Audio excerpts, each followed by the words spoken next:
सद्गुरुवे नमः। अज्ञानमोहान्धतमोपहाभ्यां विवेकवैराग्यनिधिप्रदाभ्यां विश्वेशतत्त्वं प्रतिबोधिकाभ्यां नमो नमः श्रीगुरुपादुकाभ्याम्। ओम शांति शांति शांति। प्रणाम भगवान। आज दृग्दृश्य विवेक में परम पूज्य ब्रह्मनिष्ठ महात्मा स्वामी श्री अखंडानंद जी महाराज का जो प्रवचन है भगवान, वह प्रवचन कल के आगे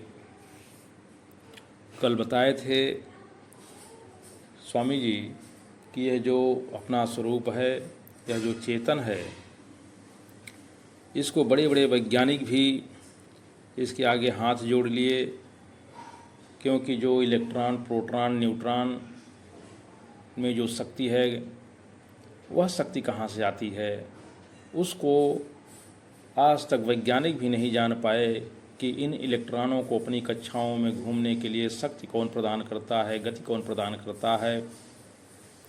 तो आइंस्टीन नामक वैज्ञानिक भी हाथ जोड़ करके कहता है कि इसके परे जो हो सकता है वह परमेश्वर ही हो सकता है।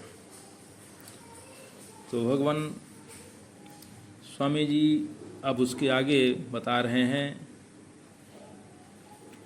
कि आप विचार करके देखो कि जब आप अपने को दृश्य से अलग करके दृष्टा के रूप में जानते हो तो हम अपने आप को दृष्टा जानते हैं।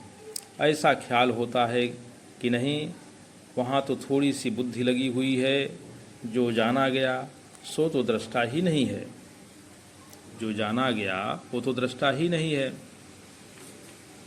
हम दृष्टा का ध्यान करते हैं तो ध्यान का विषय होते ही दृष्टा में जड़ता आ गई कि नहीं आ गई।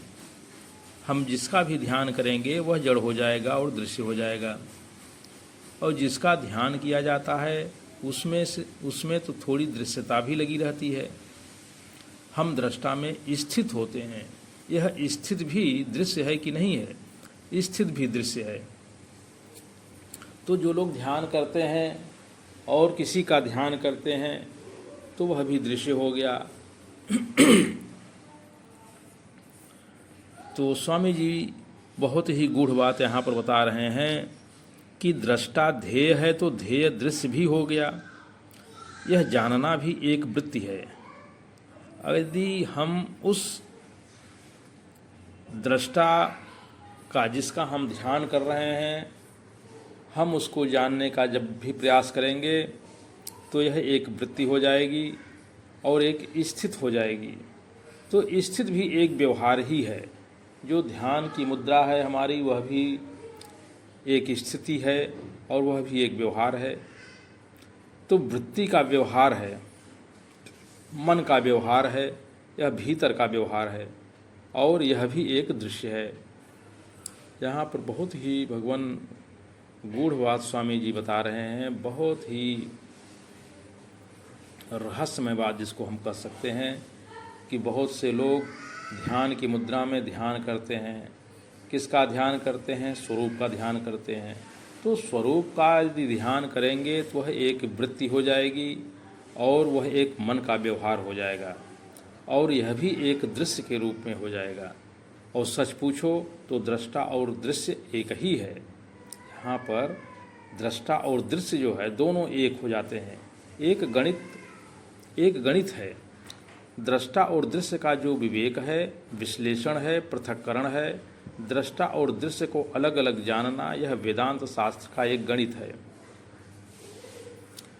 दृष्टा और दृश्य का जो विवेक है, जो विश्लेषण है, पृथक्करण है, दृष्टा और दृश्य को अलग अलग जानना, ये वेदांत शास्त्र का एक गणित है। इसका नतीजा क्या है, फल क्या है, हल क्या है? तो इस विवेक रूप गणित का फल क्या है? यह अलगाव, विश्लेषण, विवेक करने से आखिर इसका फल क्या निकलता है, इसका असली उत्तर क्या निकलता है? तो इसको स्वामी जी बता रहे हैं कि असली उत्तर यह निकलता है कि इसका दृष्टा और दृश्य दो नहीं है। यह बड़ी विचित्र बात है। दृष्टा और दृश्य दो नहीं हैं, यह बड़ी विचित्र बात है। आपने गणित किया दूसरी जगह से शुरू।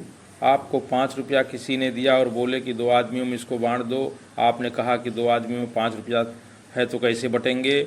2-2 रुपया आपने 2 आदमियों को दे दिया और 1 रुपया अपने पास बचा लिया। क्या आपने गणित का ठीक ठीक अनुसंधान किया? नहीं भाई।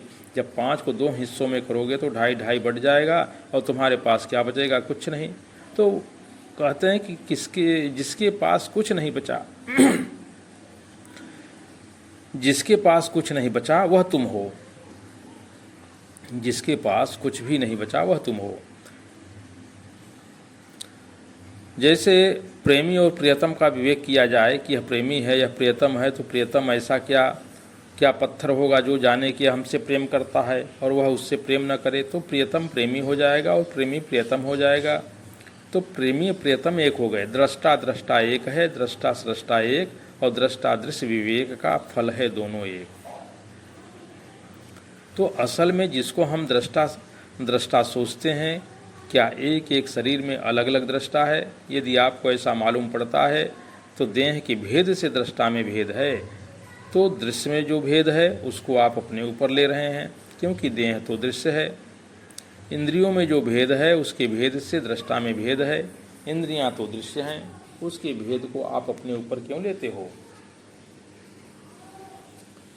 मन मन में भेद है, मन मन तो उपाधि है, दृश्य है, दृश्य को आप अपने में क्यों ले रहे हैं? तो भगवान इसको यहीं समाप्त करते हैं। शेष कल प्रणाम भगवान।